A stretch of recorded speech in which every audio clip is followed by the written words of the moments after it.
here today because I am Miss San Benito Rodeo 2011, so I was in the position that those 4 girls out there were in last year. And I'm quite happy to be here in this position today instead of out there because it's a lot less stressful to be on this side. Jog your horses, please. Jog your horses. There is a scholarship, kind of a scholarship test, a history test, and then there's an interview that the contestants are judged on appearance and how well they can put themselves together, how well they can come up with answers on the spot, how well they present themselves in front of a public audience. And then the portion that is going to be happening out in the arena is the horsemanship portion, so the contestants will be judged on how well they ride, how well they control their horse, how well they present themselves. They may be asked questions, it's not guaranteed, so they may need to know horsemanship questions as well. Lope, please. Lope your horses. I have pictures when I was less than a year old with Miss San Benito Rodeo, and it is something that I have wanted to do my entire life. These girls have worked very hard to get to this point.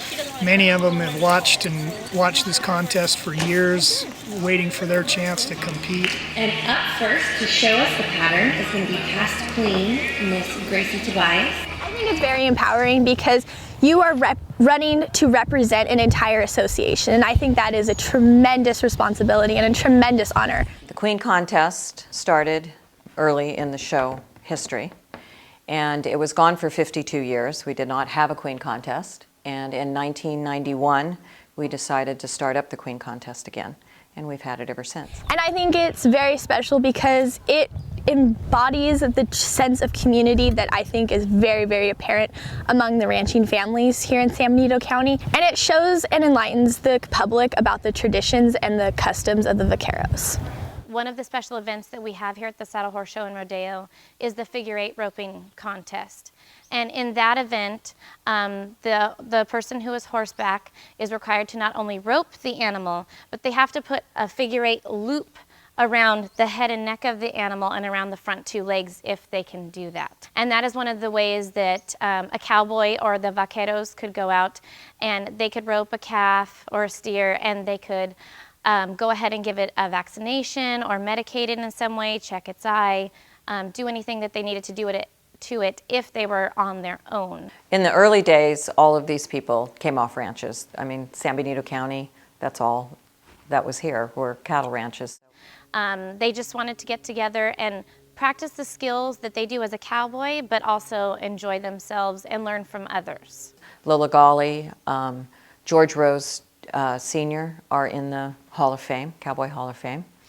So we have some very prestigious people that have ridden in the show all these years. Jane McKinney used to race. She always had a racehorse here. I have pictures of her racing. A lot of the women were extremely accomplished, but these were all women that worked full-time on ranches. I think it's also very empowering to be able to compete in events like at the horse show when you're going up against men and other women and you are on the same playing field as them. So a lot of girls have done the cowhide race when they're queen, and all they do is they take off their crown, they get dirty, they dust themselves off, and then they're back presenting awards and walking around in the stands. And so that's really what we like to see, is just, an all-around cowgirl who knows what she's doing horsemanship-wise, and then she can get out there and speak to the audience as well.